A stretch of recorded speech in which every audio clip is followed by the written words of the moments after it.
भारत छोड़ो आंदोलन द्वितीय विश्व युद्ध के समय 9 अगस्त 1942 को आरंभ किया गया था, जिसे अगस्त क्रांति भी बोला जाता है। इस आंदोलन का लक्ष्य भारत से ब्रिटिश साम्राज्य को समाप्त करना था। ये आंदोलन महात्मा गांधी द्वारा अखिल भारतीय कांग्रेस समिति की मुंबई अधिवेशन में शुरू किया गया था। यह भारतीय स्वतंत्रता संग्राम के दौरान विश्व विख्यात काकोरी कांड के ठीक 17 साल बाद 9 अगस्त 1942 को गांधी जी के आह्वान पर समूचे देश में एक साथ आरंभ हुआ।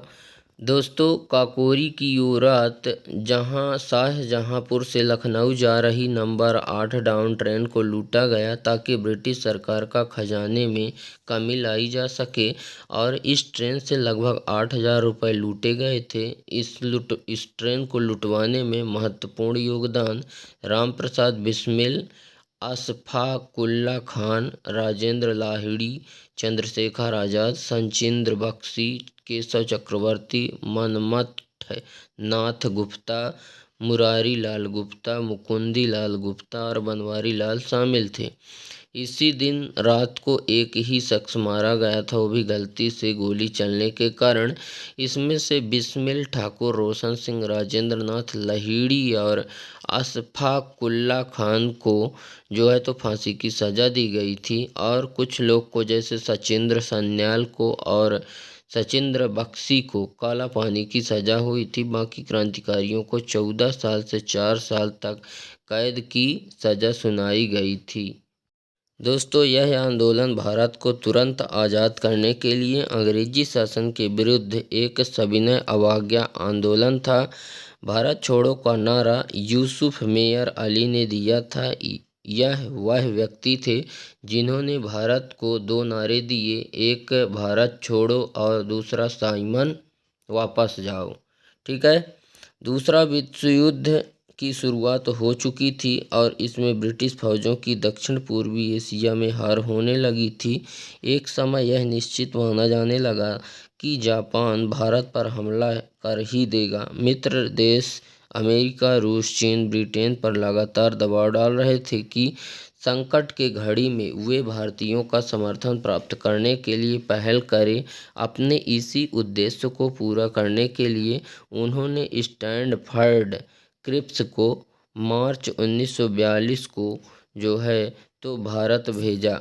ब्रिटेन सरकार भारत को पूर्ण स्वतंत्रता देना नहीं चाहती थी, क्योंकि वो भारत की सुरक्षा अपने हाथों में ही रखना चाहती थी, और साथ ही गवर्नर जनरल के वीटो अधिकारों को भी पहले ऐसा ही रखने के पक्ष में थी। भारतीय प्रतिनिधियों ने क्रिप्स मिशन के सारे प्रस्तावों को एक सिरे में खारिज कर दिया। क्रिप्स मिशन की असफलता के बाद भारतीय नेशनल कांग्रेस कमेटी की बैठक 8 अगस्त 1942 को मुंबई में हुई। इसमें यह निर्णय निकला कि अंग्रेजों को हर हाल में भारत छोड़ना ही पड़ेगा। भारत अपनी सुरक्षा स्वयं ही करेगा और साम्राज्यवाद तथा फांसीवाद के विरुद्ध रहेगा। यदि अंग्रेज भारत छोड़ देते हैं तो अस्थायी सरकार बन जाएगी, और अगर नहीं छोड़ते हैं तो कोई बात ही नहीं। ब्रिटिश शासन के विरुद्ध नागरिक अवज्ञा आंदोलन छेड़ा जाएगा और इसके नेता गांधी जी ही होंगे।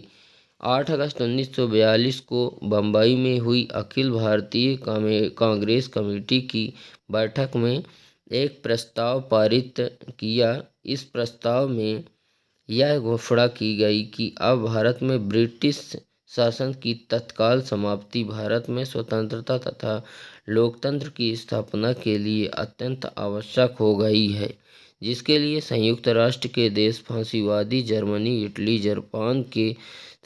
जापान से लड़ रहे ये प्रस्ताव भारत से ब्रिटिश शासन की समाप्ति के लिए लाया गया था। उसमें कहा गया कि एक बार स्वतंत्र होने के बाद भारत अपने सभी संसाधनों के साथ फांसीवादी और साम्राज्यवादी के विरुद्ध लड़ रहे देशों की ओर से युद्ध में शामिल हो जाएगा।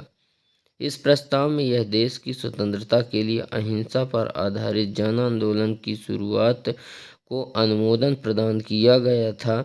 इस प्रस्ताव के पारित होने के बाद गांधी जी ने कहा था, एक छोटा सा मंत्र है जो मैं आपको देता हूँ, जिसे आप अपने हृदय में अंकित कर लें और अपने हर सांस में उसे अभिव्यक्त करें। ये मंत्र है करो या मरो का। अपने इस प्रयास में या तो आज़ादी प्राप्त कर लो या फिर जान दे दो। ठीक है।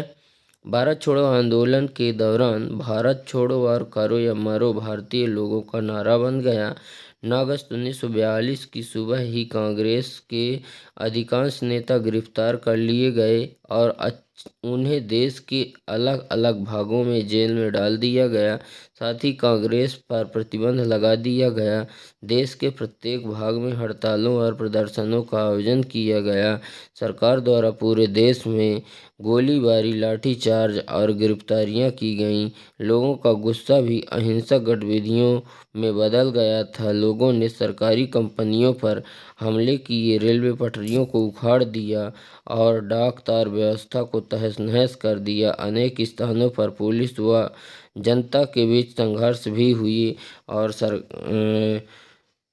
सरकार ने आंदोलन से संबंधित समाचार पत्रों के प्रकाशित होने पर रोक लगा दी और 1942 के अंत तक लगभग 60,000 लोगों को जेल में डाल दिया गया और कई हजार लोग मारे गए और मारे गए लोगों में महिलाएं और बच्चे भी सम्मिलित थे। देश के कई भाग जैसे उत्तर प्रदेश में बलिया, बंगाल में तामलो, महाराष्ट्र में संतारा और कर्नाटक में धारवाड़ ब्रिटिश शासन से मुक्त हो गए। वहाँ के लोगों ने स्वयं की सरकार का गठन किया।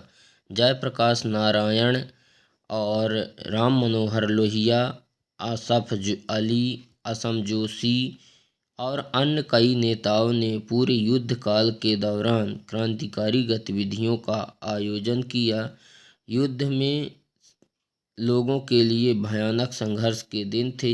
ब्रिटिश सेना और पुलिस के दमन के कारण गरीबी के अलावा बंगाल में गंभीर अकाल पड़ा, जिसमें लगभग 30 लाख लोग मारे गए और सरकार ने भूख से मर रहे लोगों को राहत पहुंचाने में बहुत कम रुचि दिखा। तो अगर वीडियो पसंद आया है तो वीडियो को लाइक करें और दोस्तों में शेयर करें। और अगर आप हमारे चैनल पर नए हैं तो हमारे चैनल को फटाफट सब्सक्राइब करें एंड बेल आइकन भी प्रेस करें, ताकि हमारी नई नई वीडियो की नोटिफिकेशन आपको सबसे पहले मिले। तो दोस्तों आज के लिए बस इतना ही। मिलते हैं आप सभी लोगों से नेक्स्ट वीडियो में नेक्स्ट टॉपिक के साथ। तब तक के लिए जय हिंद,